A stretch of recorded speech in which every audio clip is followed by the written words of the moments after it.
Mr. Secretary, I watched President Bush deliver a moving speech at the United Nations in September 2003, in which he mentioned the crisis of the sex trade. The President called for the punishment of those involved in this horrible business.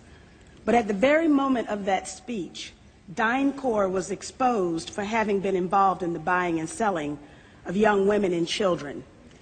While all of this was going on, DynCorp kept the Pentagon contract to administer the smallpox and anthrax vaccines and is now working on a plague vaccine through the Joint Vaccine Acquisition Program. Mr. Secretary, is it policy of the U.S. government to reward companies that traffic in women and little girls?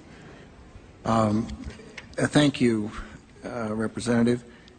First, the answer to your first question is no, absolutely not. The policy of the United States government is clear, unambiguous, and opposed to the activities that you described.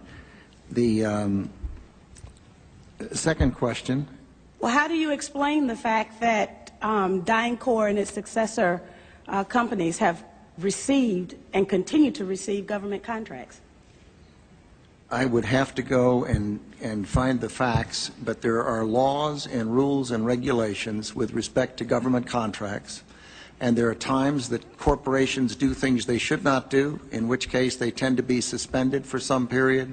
There are times then that under the laws and the rules and regulations passed by the Congress and implemented by the executive branch, that corporations can get off of out of the penalty box, if you will, and be permitted to engage in contracts with the government. They're not generally not barred in perpetuity. This company was never in the penalty box. If you could proceed to my second question, please.